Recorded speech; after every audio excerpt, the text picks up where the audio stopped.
Il y a différentes versions parce que j'ai des personnes qui m'ont dit que les anciens mettaient du laurier pour éviter le charançon.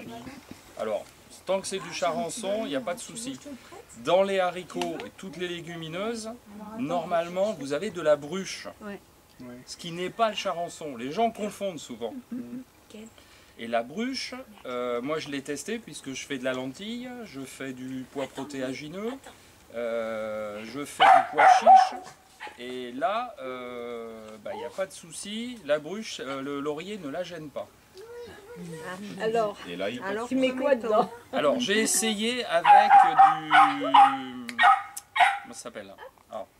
Un truc qui est fort là, qui fait des... Genévrier. Non, qui fait oui, des boules, du sureau. Du sureau. Avec du sureau. Du sureau. Alors ça les fait plus ou moins partir, mais je ne suis pas sûr. Alors c'est la première année d'expérimentation avec le sureau. Je vous en dirai peut-être plus si on se revoit dans les années à venir. Mais oui, on se revoit. C'est des rayons pérennes, ça. Oui, on démarre après. Donc, on a pris la science. Donc il n'y a pas vraiment de certitude. Donc la bruche, c'est un petit coléoptère qui vole. Pour l'éliminer, parce qu'en fait elle est éliminée, alors le fils de Jacques qui est technicien sur une coopérative sympa qu'il y a sur l'Ariège, et sur l'ouest de l'est de la Haute-Garonne, lui les trie toutes les légumineuses plusieurs fois parce qu'en fait on a des générations qui vont jusqu'au premier froid et à partir du premier froid, là vous êtes sûr qu'elles sont éliminées. Alors la solution pour tout ce qui est légumineuse, c'est le congélateur. 24 heures dans le congélateur, que ce soit des lentilles, des haricots, des pois, tout. Vous mettez 24 heures dans le congélateur et là vous tuez tout. Est-ce que ça impacte et sur la après dans semence? le frigo, parce que oui. si on doit les conserver un peu longtemps, parce que l'an dernier, François en avait fait tellement, on en était envahi. Et il y avait presque un frigo rien que pour les haricots. Ce qui est resté dans le frigo, ça va, il n'y a pas une attaque. Mais ce qui est resté en dehors, la bruche est revenue. Mais parce qu'elle n'avait pas été tuée dans le congélateur. Et non, et non. Donc, ou alors il y avait... voilà, en principe c'est 24 heures. On met au congélateur quand ils sont secs ou... Ah oui, oui, hein, quand on les a fait sécher et...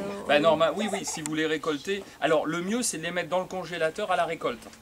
Oui, pas laisser traîner. Ouais. Parce que le souci, si vous là a priori on est avec des gens qui produisent eux-mêmes ou qui ont dans l'objectif de produire eux-mêmes. Donc c'est récolte tout de suite au froid. C'est moins 20 ou moins 30, hein, si vous pouvez descendre à moins 30. Vous le laissez entre... alors certains vous diront 24 heures, d'autres vous diront 4-5 jours. Si vous pouvez le laisser 4-5 jours parce que vous avez la place, laissez-le 4-5 jours. De toute façon, plus il y aura d'attaques de froid, plus l'organisme du coléoptère va se trouver affaibli. Et les larves vont... Parce que ceux qui sont prêts à éclore, qui sont prêts à se transformer en insectes, ceux-là, ils vont y rester.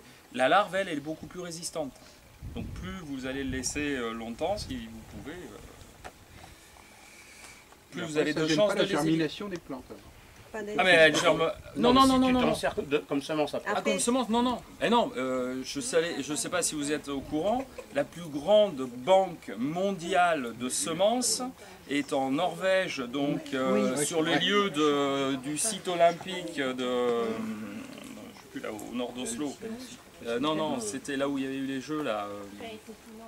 Bon, peu importe. Donc c'est sous terre, ils ont des réfrigérateurs qui sont des chambres froides qui sont colossales, c'est des kilomètres carrés, et ils stockent quasiment l'intégralité des semences mondiales.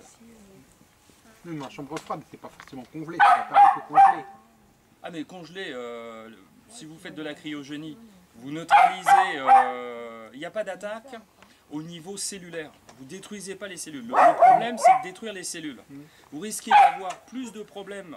Vous, si vous congelez quelque chose, vous passez de 0 ou de 20 degrés à moins 20 on va dire, je sais pas, en 8 jours, que si vous le passez sur une chambre de cryogénisation, de 0 à à -20 en 20 secondes.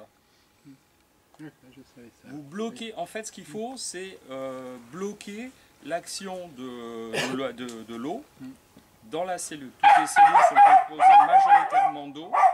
Si vous avez une transformation, vous faites éclater les molécules d'eau, là votre cellule va perdre ses capacités de vie future.